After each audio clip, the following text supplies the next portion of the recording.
Ui, panasnya. Assalamualaikum dan salam sejahtera.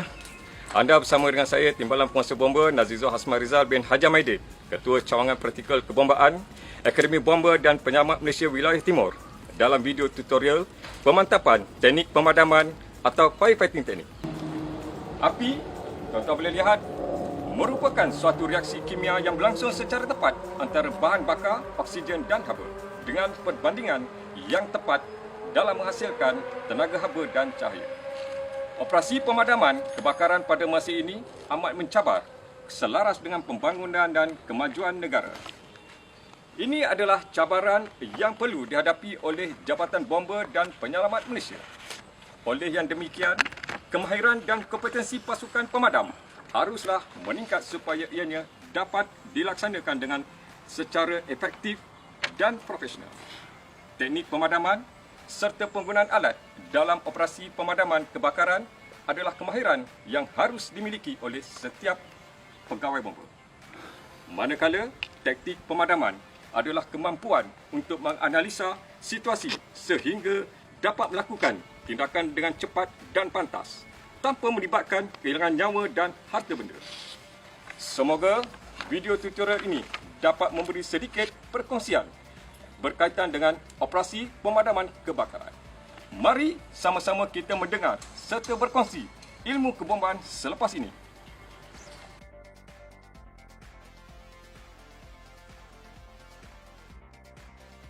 Selamat datang ke video tutorial pemantapan teknik pemadaman. Hari ini kita akan membincangkan berkaitan dengan senjata utama kita dalam memadam kebakaran, iaitu nozzle. Okey. Definisi nozzle iaitu satu alat yang direka khas untuk mengawal arah atau sifat aliran berdali, iaitu khasnya untuk meningkatkan hal-laju.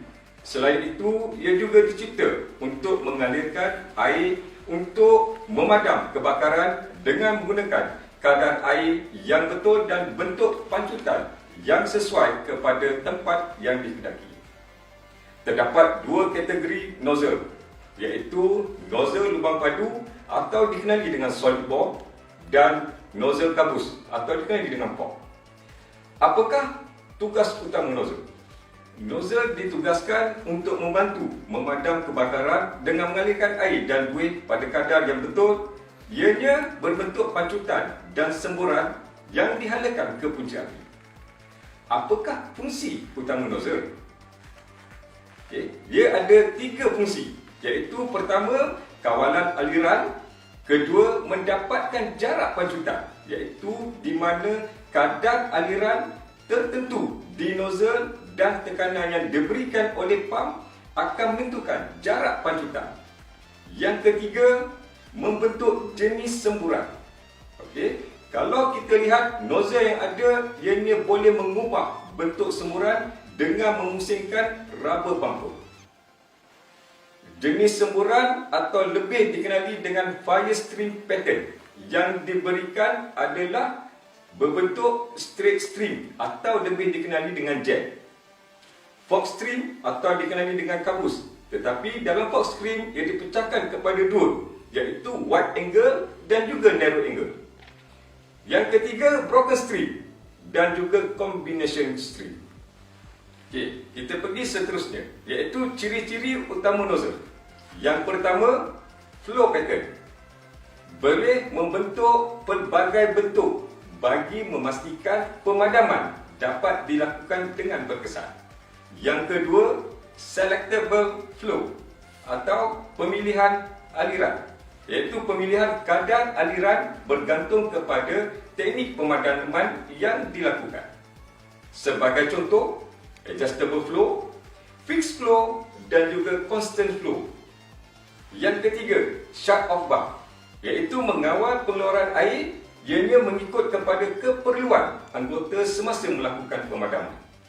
Dalam shut-off valve, ianya terdapat dua injap, iaitu yang pertama, injap bola.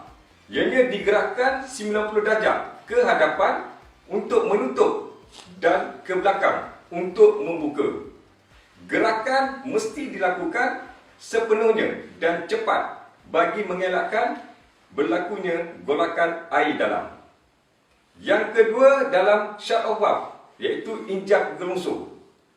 Injap gelongsor ini yang mempunyai keluli tahan karat akan membenarkan penambahan dan pengurangan pengaliran air setelah pemegang digerakkan. Injap ini mengawal pengaliran air tanpa melahirkan golakan air di dalamnya. Yang keempat, selepas shut off valve, iaitu flush, di mana ianya adalah proses pembersihan setelah selesai ingin digunakan. Teeth ataupun gigi. Ya, biasa tuan-tuan lihat, kalau kita lihat pada nozzle kita, dia ada bahagian gigi, di mana ianya memastikan bentuk semburan yang dikeluarkan di hujung adalah halus ataupun sebaliknya, bergantung kepada aliran air. Okey, di sini saya ingin memberikan pendekatan berkaitan dengan teeth, iaitu gigi. Di dalam bab gigi ini, ianya terdapat 4 jenis gigi. Yang pertama iaitu fixed rigid, di mana dimesin dari logam keras dan terpasang secara kekal pada nozzle. Kedua, fixed flexible, disekalikan dengan rubber bumper pada nozzle. Fixed replaceable dibentuk dari plastik atau getah, boleh ditukar dengan gigi berputar pada beberapa muncung ataupun nozzle. Yang keempat, spinning replaceable, iaitu dibentuk dari plastik, semua gigi berputar dan cukup tahan lama dan boleh diganti. Ianya boleh membentuk semburan yang lebih baik.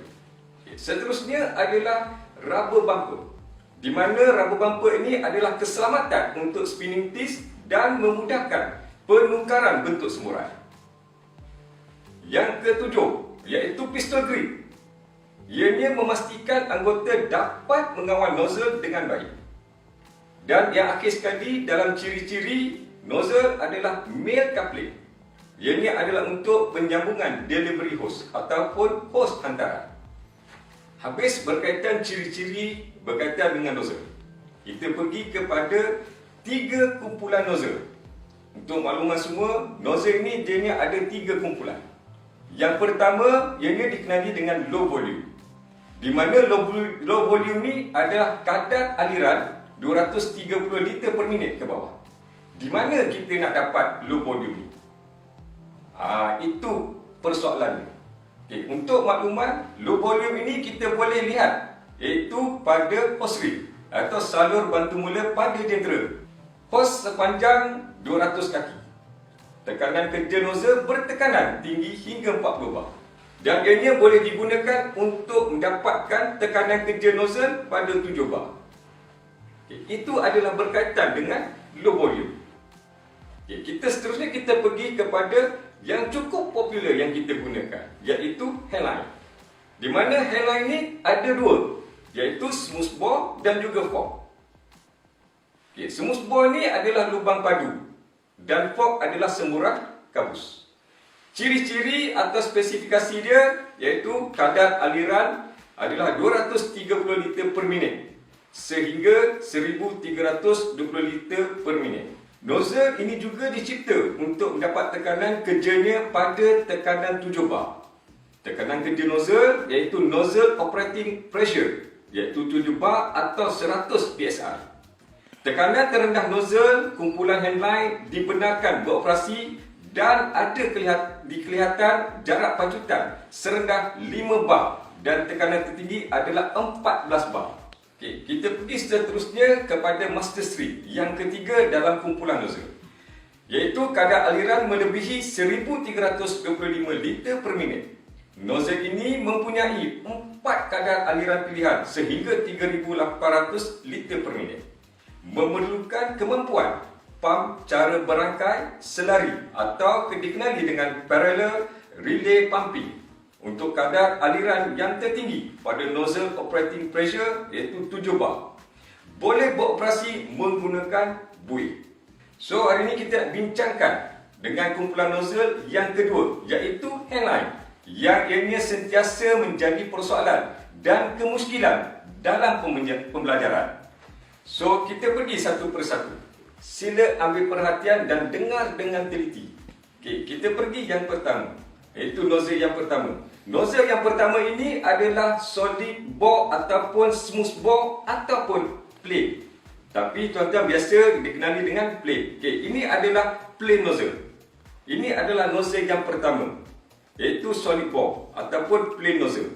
Atas faktor keselamatan, setiap nozzle jenis ini yang tidak mempunyai injap kawalan dipastikan bertekanan kerja nozzle 3 bar sahaja semasa operasi. Kadar aliran sekiranya saiz tip nozzle diberi tekanan kerja 3 bar. Okay. Bukan injap kawalan sepenuhnya. Maknanya dekat sini nozzle ni tidak mempunyai kawalan. Okey. Boleh? Okay. Kita pergi ke nozzle seterusnya. Okay. Nozzle seterusnya adalah nozzle yang kedua, yang di mana yang ini dikenali dengan fixed flow. Ini adalah yang dikenali dengan fixed flow. Kalau kita tengok di sini, kalau kita nak kenal lebih dekat dengan fixed flow, kita lihat pada tab yang berwarna kuning. Kerana nozzle ini mempunyai perubahan bentuk semburan, seperti ini tidak memerlukan formula perkiraan untuk dapatkan kadar aliran. Kerana ianya adalah kadar aliran yang telah ditetapkan.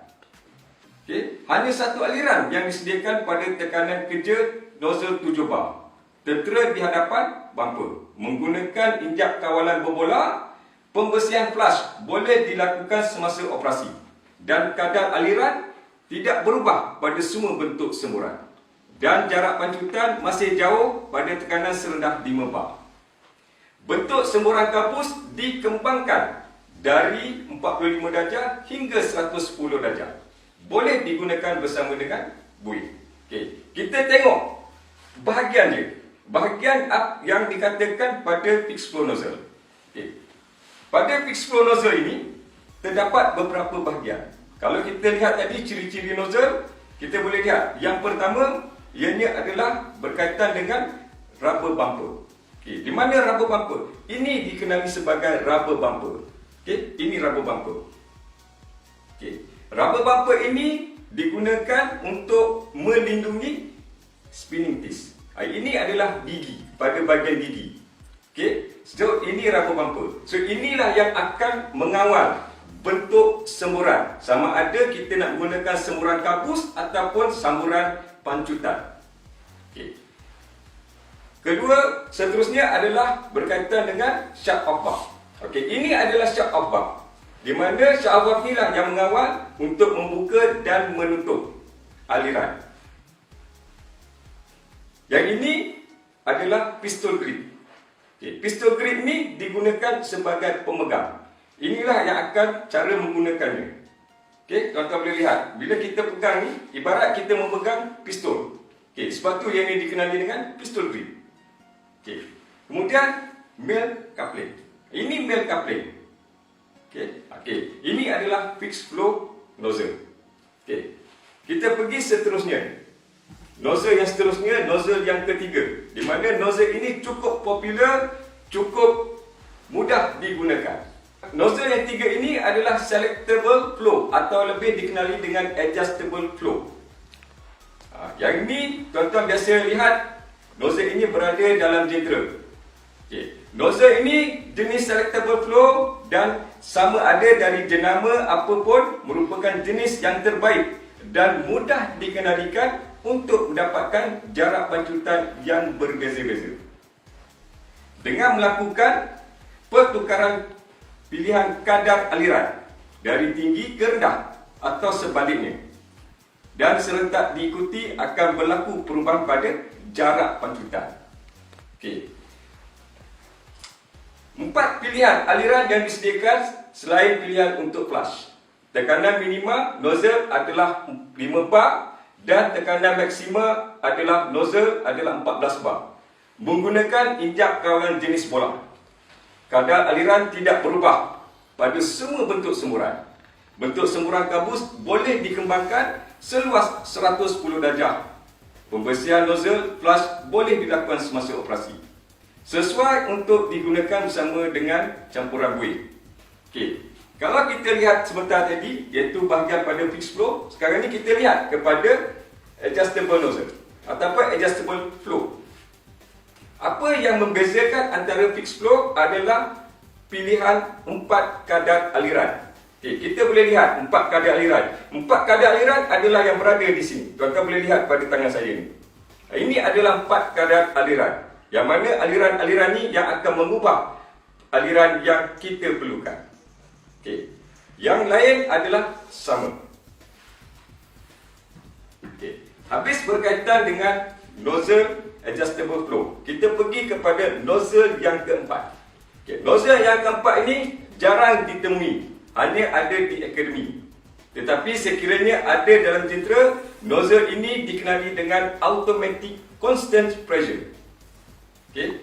Nozzle ini jenis ini perlu membuat bukaan penuh, iaitu untuk mendapatkan kadar aliran tertinggi pada nozzle. Apabila nozzle operating pressure telah mencapai selepas mengenal pasti kehilangan tekanan dalam hos, iaitu geseran, barulah pemegang injap kawalan digerakkan untuk merubah kadar aliran. Sekiranya tekanan melebihi 8 bar di nozzle, injap kawalan gelonsor secara automatik menutup laluan aliran air. Kadar aliran air antara 360 hingga 1150 liter per minit. Tekanan standard dan 360 hingga 950 liter per minit tekanan kecemasan. Apa yang dikatakan tekanan standard adalah iaitu diberi sebagai 7 bar atau 100 PSI. Pertukaran tekanan standard ke tekanan kecemasan mengekalkan jarak panjutan. Pengeluaran hampir sama. Pertukaran kadar aliran, tekanan standard tetap stabil. Hanya nozzle jenis ini yang menggunakan injap gelonsor. Pilihan flush untuk pembersihan semasa operasi. Fit teeth di bumper untuk semburan luas dan halus. Okey, kalau kita lihat di sini perbezaan antara adjustable, fixed flow dan juga automatic adalah pada bahagian gigi dia. Kalau kita lihat gigi pada adjustable flow ini, dia adalah jenis spinning. Tetapi yang ini, dia jenis fixed. So, yang ini yang ditetapkan. Kemudian, apa yang dikatakan, tekanan yang ditetapkan adalah yang standard di depan. Hanya pusingkan saja. Sebelum tuan-tuan gunakan, tuan-tuan kena setting dulu yang di hadapan. Sama ada tuan-tuan nak gunakan tekanan rendah ataupun tekanan yang ditetapkan. Tekanan rendah adalah berwarna merah, iaitu 4 bar sahaja. Manakala tekanan biru adalah 7 bar, yang mana ini telah ditetapkan. Okey. Nozzle seterusnya. Okey. Nozzle seterusnya adalah nozzle yang kelima, iaitu dikenali dengan multi-purpose. Bukan Acron. Acron adalah jenama. Ini adalah multi-purpose nozzle. Kerana kadar aliran tidak berubah pada semasa menukar bentuk semuran. Pemadaman dengan 2 bentuk semuran. Perkembangan penuh, kabus sehingga 110 darjah. Pilihan pembersihan iaitu flush tanpa hentikan operasi. Kadar aliran adalah 360 liter per minit pada tekanan kerja nozzle 7 bar dalam bentuk semburan kabus. Tekanan jadi rendah selepas memilih bentuk semburan ini dengan kadar aliran 170 gallon per minit atau 643 liter per minit. Pilihan pembersihan flush tanpa hentikan operasi. Dilindungi dari bahan kepanasan sambil memadam kebakaran dalam bentuk semburan combination. Okey, bezanya di sini, nozzle ni ianya boleh menggunakan 2 semburan dalam satu masa, iaitu satu pancutan jet. Kalau tuan-tuan lihat, yang ini adalah lubang padu, yang mana ini adalah untuk semburan jet ataupun solid bore. Dan yang kedua adalah semburan kabus, di mana semburan kabus akan dihasilkan apabila spinning disc ini bergerak. So, ini adalah nozzle multipurpose. So, itu saja untuk pada hari ini. Ini saja dapat disampaikan, bermaksud hari ini pembelajaran kita hanya berkaitan dengan nozzle sahaja. Harapan saya, apa yang telah disampaikan dan dikongsikan bersama dengan tuan-tuan, ilmu telah diberikan, senjata ada pada tuan-tuan. Saya mengharapkan tuan-tuan dapat mencari, menggali, menghayati dan menyelami sebanyak mana ilmu pengetahuan berkaitan dengan nozzle ini bagi persediaan tuan-tuan di masa akan datang.